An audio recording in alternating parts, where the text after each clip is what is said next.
तो चलिए आज का क्वेश्चन स्टार्ट करते हैं, जिसमें हमें दिया गया है find HCF and LCM of a number 6 and 20 by prime factorization method. आप लोग ने पहले भी प्राइम फैक्टराइजेशन मेथड बचपन में पढ़ा होगा, तो चलिए पहले उसको एक बार रिकॉल कर लेते हैं कि जैसे यहाँ पे हमको नंबर जो दिया हुआ है 6 और दूसरा एक नंबर दिया हुआ है 20। तो प्राइम फैक्टराइजेशन मेथड से यदि हम इसको जो हम लोग ने बचपन में पढ़े हैं उस टाइप से यदि हम पहले बनाएं तो देखते हैं किस तरह से बनता है। तो 2 से यदि हम इसको देंगे तो 2 का टेबल में ये 2 3 जा 6, 3 से देंगे 3 1 जा 3, ठीक है। उस तरह से 20 को भी देंगे तो 2 10 जा 20, 2 5 जा 10 और 5 1 जा 5। इस तरह से हम लोगों ने दोनों को डिवाइड दिया। अब 6 का यदि हम इसका प्राइम फैक्टराइजेशन लिखें तो 2 इंटू 3 इंटू 1, और 20 का लिखेंगे तो 2 इंटू 2 इंटू 5 इंटू 1, ठीक है। अब हमको यहाँ पर क्वेश्चन के अकॉर्डिंग एचसीएफ बोला गया है, तो इसका हम एचसीएफ निकालेंगे। और आप लोग को पता होगा कि एचसीएफ का फुल फॉर्म क्या होता है, हाईएस्ट कॉमन फैक्टर। तो सबसे पहले इसमें हम इसका कॉमन निकालते हैं। कॉमन इस दोनों में कॉमन हमारा 2 है, तो हम इसको 2 बोल देंगे, क्योंकि अदर कोई इसका भी और कोई अदर कॉमन नहीं है, जिसके वजह से, और यदि कोई कॉमन होता तो उसके हिसाब से हम लोग ने इसका भी हाईएस्ट लेते, तब वो जब हमारा हाईएस्ट कॉमन फैक्टर पड़ता, ठीक है। अब इसी नंबर का हम लेंगे एलसीएम। एलसीएम का फुल फॉर्म होता है लोवेस्ट कॉमन मल्टीपल। तो अब पहले जो इसका कॉमन लिए थे उसको एक बार लिख लेंगे, ये तो आप लोगों को पता ही है। दूसरा फिर जो बाकी जो बच गया है वो सबको भी हम लिख लेंगे, जैसे 3 इंटू 2 इंटू 5, और सबको मल्टीप्लाई कर देंगे। 2 3 जा 6, 6 2 जा 12 और 12 5 जा 60। तो यहाँ से हम लोग का आंसर आ गया, एचसीएफ हमारा निकला 2 और एलसीएम निकला 60। ये है इस क्वेश्चन का आंसर। ओके, चलिए दूसरा क्वेश्चन को हम लोग देखते हैं, जिसमें हमको लिखा गया है कि find the zeros of quadratic equation. ये हमारे एग्जाम में एकदम पक्का है कि इसमें से एक ना एक क्वेश्चन जरूर आएगा, और उसमें से हमने एक क्वेश्चन उठाया है जिसमें उसका क्वाड्रेटिक इक्वेशन का हमारा एक क्वेश्चन दिया हुआ कि x² - 7x + 2 है। तो आप इसको जानते होंगे, फैक्टराइजेशन मेथड से हम इसे ईजिली बना सकते हैं, और जो ईजी हमें बने उसको हम लोग पहले बनाना चाहिए। तो चलिए हम इसको बनाते हैं। क्या है, x² - 7x + 2 है। तो इसके लिए हम क्या करते हैं, पहले इस दोनों नंबर का मल्टीप्लिकेशन कितना हो जाएगा, 12x²।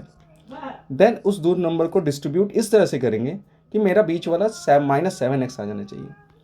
तो 12 का हम लोग मल्टीप्लिकेशन देखेंगे, तो 12 को ऐसा कौन सा दो नंबर में मल्टीप्लाई करें कि हमारा मल्टीप्लाई करने पर 12 आए और सम या डिफरेंस करने पर 7x आए। तो यहाँ पर 3 4 जा 12 करेंगे तो इन दोनों का सम हमारा 7 आएगा, ठीक है। तो अब इसको मैं थोड़ा रब कर देता हूँ, ठीक है। चलिए, तो हमको यहाँ पे पता चल गया कि ये 3 और 4 आएगा। अब हम यहाँ पे x² - 3x - 4x। अब आप लोग का सवाल होगा कि सर यहाँ पे दोनों माइनस क्यों ले लिए, क्योंकि हमें यहाँ पर +12x बोला गया है और यहाँ पे हमको माइनस भी बोला गया है। तो हमको यहाँ पर माइनस और माइनस क्या होता है, प्लस, ये तो आप लोग जानते ही हैं, ठीक है। तो जिस वजह से हम लोगों ने यहाँ पे लिखा, और ये दोनों को सम करेंगे तो -7x आएगा, और दोनों को मल्टीप्लाई करेंगे तो +12x आएगा, और x² भी साथ में, ठीक है। अब हम लोग क्या करेंगे, इसको ग्रुपिंग कर लेते हैं। x² - 3x एक ग्रुप हो गया, -4x + 12 ये एक ग्रुप हो गया।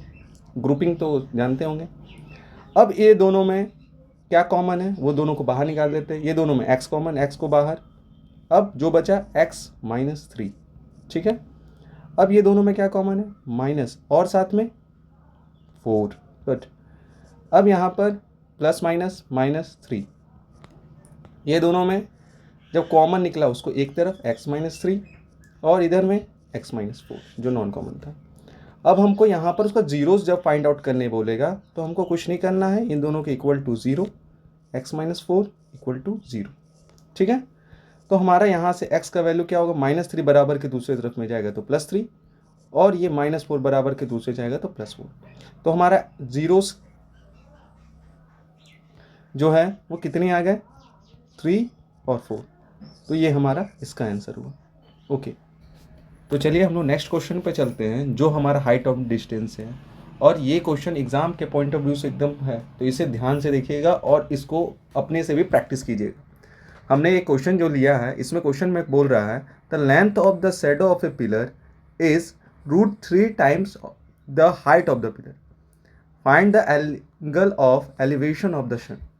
ठीक है, मतलब बोल रहा है कि the length of the pillar का हमारा जो लेंथ है वो उसके शैडो का, ये उसका शैडो बना।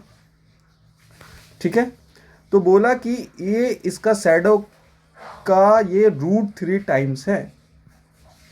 ठीक है, यदि हम इसका मान लिए कि लेंथ या हाइट ऑफ द पिलर यदि x है तो उसका शैडो उसका √3x हो जाएगा। ठीक है, अब बोला find the angle of elevation of the sun. Elevation तो आप जान रहे हैं, नीचे से ऊपर। ठीक है, सॉरी। ठीक है,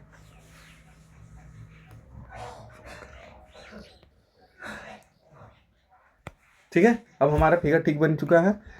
तो हमको एलिवेशन निकालना है, तो मतलब ये यहाँ का ये एंगल को निकालना है। एंगल हमारा बोला तो एंगल को निकालना है। तो हमको दिख रहेगा कि हमारा ये P और यहाँ का P/B हमको दिया है। तो हम कौन सा ऐसा ट्रिग्नोमेट्री के आइडेंटिटीज को यूज करें जिससे हमारा P/B निकलता है। तो आपको याद होगा tan थीटा। tan थीटा का वैल्यू होता है P/B। P मतलब x, B मतलब √3/x equal to tan theta. ठीक है, अब यहां से हम x बाई और x दोनों काट देंगे, यहां कुछ नहीं तो 1 समझ लेते हैं। अब हमको बताइएगा आप लोग कि ये √1/√3 tan थीटा किस tan थीटा के एंगल के बराबर होता है। चलिए ठीक है, आई गेस आप लोगों ने बता दिया होगा, 30 डिग्री के वैल्यू के बराबर। तो मेरा एंगल कितने के बराबर आ गया, 30 डिग्री। ये हमारा इसका आंसर है। ओके, चलिए नेक्स्ट क्वेश्चन को देखते हैं। यहाँ पर ये क्वेश्चन हमारा अर्थमेटिक प्रोग्रेशन से है। ये भी क्वेश्चन एग्जाम के पॉइंट ऑफ व्यू से इंपॉर्टेंट है। आज मैं जो क्वेश्चन करवा रहा हूँ सब एग्जाम के पॉइंट ऑफ व्यू से एकदम इंपॉर्टेंट है, तो इसको जरूर देखिएगा। ऐसा नहीं कि बीच में स्किप करके निकले गए। ठीक है, चलिए इसको देखते हैं। एपी का क्वेश्चन में ये बोला गया है the first term of AP is 2 and the common difference is 3, then find the 8th term. तो एपी के का फॉर्मूला आपको तो आता होगा, क्या, an बराबर a plus n-1 into D. ठीक है, जिसमें हमारा फर्स्ट टर्म a होता है, मेरा फर्स्ट टर्म, n होता है नंबर ऑफ टर्म। ठीक है, एक सेकेंड सॉरी, और d मेरा होता है कॉमन डिफरेंस। तो हमको ये फर्स्ट टर्म दिया हुआ ही है, n मेरा टर्म हमको दिया ही है। ठीक है, an हम उसको a8 लिख देते हैं, n टर्म है। ठीक है, और ये -1 और डिफरेंस हमको दिया हुआ 3, तो हम इसको 3 लिख देते हैं। अब यहाँ से हम सॉल्व कर लेते हैं। 2 + 8 में से 1 गया, 7 × 3। अब यहाँ पर इसको 7 3 = 21 + 2 कितना हो गया, 2 + 21 = 23 आंसर। ओके, अब नेक्स्ट क्वेश्चन को देखते हैं। ये मेरा क्वेश्चन मेंसुरेशन से है, इसको आपने पढ़ा होगा। इस क्वेश्चन में कह रहा है a square is made by bending of circular wire of a radius is 28 centimetre, find the length of a side of A square. तो यहाँ पर बोल रहा है कि एक सर्कुलर वायर को बेंड कर कर एक, जब बेंड इसको फिर से रीबेंड हम बोल सकते हैं, फिर इसको बेंड करके ये इसको एक स्क्वायर का फॉर्म में बनाया जा रहा है। ठीक है, और इसका बोला गया है इसका रेडियस जो है वो 28 सेंटीमीटर। ठीक है, तो सबसे पहले हम इसका ये जो आउटर बाउंड्री है इसको देखते हैं। आउटर बाउंड्री कहने का मतलब circumference. Circumference of a circle क्या होता है, सरकमफ्रेंस ऑफ ए सर्कल होता है 2πr। ठीक है, जिसमें हमको पाई का वैल्यू 22/7, जब कुछ नहीं बोला गया है तो हम पाई का वैल्यू 22/7 लेंगे, और रेडियस कितना है 28 सेंटीमीटर। ठीक है, यहाँ से 7 से इसको काट दें, 7 4 जा 28। अब यहाँ पर मल्टीप्लाई करेंगे तो 22 2 जा 44, 44 और 44 इंटू 4 यदि मल्टीप्लाई करेंगे तो कितना हो जाएगा 176। ठीक है, अब हमको यहाँ से ये पता चल गया कि सरकमफ्रेंस ऑफ अ सर्कल मेरा 176 है। अब हम यहाँ से जो हमारा ये सरकमफ्रेंस निकला है वही ये स्क्वायर का मेरा आउटर बाउंड्री, आउटर बाउंड्री कहने का मतलब पैरीमीटर, पैरीमीटर ऑफ स्क्वायर, और पैरीमीटर ऑफ स्क्वायर होता है 4 इंटू साइड। ठीक है, अब यहाँ पर 176 पैरीमीटर हमारा 176 सेंटीमीटर है, तो हम यहाँ से साइड को कैलकुलेट कर लेंगे। तो यहाँ पर हम side is equal to 176 multiply है तो डिवाइडेड बाई 4। अब 4 से हम 176 को डिवाइड देंगे तो कितना बार में कटेगा, चलिए एक बार हम यहाँ आपको डिवाइड दे के भी दिखा देते हैं। ठीक है, 4 4 जा 60, और यहाँ पर 7 में से 6 गया तो 1, यहाँ पे हम 44 सेंटीमीटर ये हमारा निकल गया पैरीमीटर ऑफ स्क्वायर का। ये जो था ये हमारा साइड यहाँ पर हमको 44 सेंटीमीटर निकल गया है। ठीक है, आई होप यू अंडरस्टैंड कि आप ये क्वेश्चन को अच्छे तरह से समझ रहे होंगे। ठीक है, चलिए नेक्स्ट क्वेश्चन को बनाते हैं। ये क्वेश्चन मैंने कोऑर्डिनेट ज्योमेट्री से लिया है, जिसमें क्वेश्चन बोल रहा है इफ़ आर का वैल्यू मेरा जो मिड पॉइंट है 5 और 6 है of the line segment A and A B joining the mid point, A का वैल्यू हमको 6 और 5 दिया हुआ और बी का वैल्यू 4y दिया हुआ, तो find the value of y का पूछा है। तो अकॉर्डिंग टू क्वेश्चन हम चलते हैं कि एक मेरा लाइन है, एक सेकेंड, ठीक है, जिसमें मेरा एक पॉइंट ए है, एक पॉइंट बी है, और इसके बीच में हमारा एक मिड पॉइंट आर है। ए का वैल्यू मेरा दिया हुआ है 6 और 5, बी का वैल्यू दिया हुआ है 4y, और आर जो हमारा मिड पॉइंट है उसका वैल्यू दिया हुआ है 5 और 6। तो हमको मिड पॉइंट का हमारा फॉर्मूला होता है, शायद आपको मालूम होगा कि x1 प्लस x2/2 ये x निकालने के लिए होता है, और y का होता है y1 प्लस y2/2। तो हमको यहाँ पर सिर्फ यदि y को निकालने के लिए बोला गया है तो हमको x का अभी तो फिलहाल कोई काम नहीं है, तो हम सिर्फ इसमें y का ही फॉर्मूला को यूज़ करते हैं। y का फॉर्मूला क्या है, y equal to y1 plus y2/2। अब यहाँ पर हमारा एक यदि हम बताना चाहें तो ये मेरा x1, ये y1, ये x2, ये y2, ठीक है, और ये अब यहाँ पर हम वैल्यू को पुट कर देंगे। ठीक है, जिसमें मेरा ये हो जाएगा 6, y1 मेरा 5, y2 मेरा y है, और y2 यहाँ पर अब हम यहाँ पे क्रॉस मल्टीप्लिकेशन कर लेंगे। 6 2 या 12 इक्वल टू 5 प्लस y।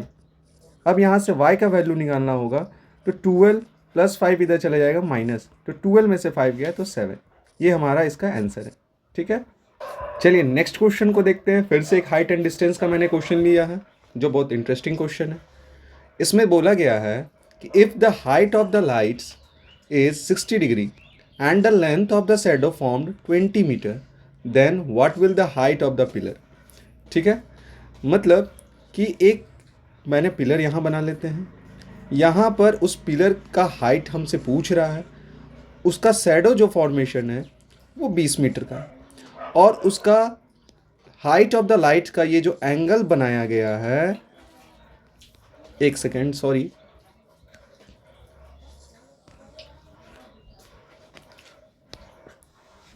चलिए ये मेरा यहाँ से इसका जो एंगल दिया हुआ वो 60 डिग्री है। हमसे हाइट पूछा है तो हम हाइट को x मान लें। तो अभी हमने इससे पहले वाले जो ट्रिग्नोमेट्री के और हाइट एंड डिस्टेंस के क्वेश्चन में हमने देखा था कि यहाँ पर ये परपेंडिकुलर कहलाता है और ये हमारा बेस कहलाता है। ठीक है, और हमको यहाँ पे एंगल दिया हुआ है। तो परपेंडिकुलर बाय बेस किसका होता है, 10 का, और उसके एंगल कितने हैं, 60 डिग्री। ठीक है, तो परपेंडिकुलर मेरा x है, बेस मेरा 20 मीटर है, 10 60 का वैल्यू होता है √3, तो x का वैल्यू मेरा आ जाएगा, जिसको हमने हाइट ऑफ द पिलर माना है, 20√3। ये इसका आंसर हो गया। ओके, अब ये नेक्स्ट क्वेश्चन मैंने मेंसुरेशन से लिया है, जिसमें इस क्वेश्चन को बोल रहा है if the length of a diagonal of a cube is 6√3 centimetre, then what will the area of entire surface. ठीक है, तो डायगोनल ऑफ क्यूब होता है √3a। ठीक है, जिसका इसका वैल्यू दिया हुआ हमको 6√3, तो हम यहाँ से इसका a निकाल लेते हैं, a मतलब साइड। ठीक है, तो a निकालने के लिए 6√3 बाई √3, √3 से √3 कट गया, यहाँ पे a का वैल्यू आ गया 6। अब हमको यहाँ पे बोल रहा है इसके इंटायर सरफेस, मतलब सरफेस एरिया ऑफ क्यूब, जिसका फॉर्मूला होता है 6a²। अब हमारा a का वैल्यू हमको मिल गया, यहाँ से 6 है, तो 6 का स्क्वायर 36, और 36 को 6 से मल्टीप्लाई करेंगे तो आ जाएगा मेरा 260 सेंटीमीटर स्क्वायर। ये इसका आंसर। ओके।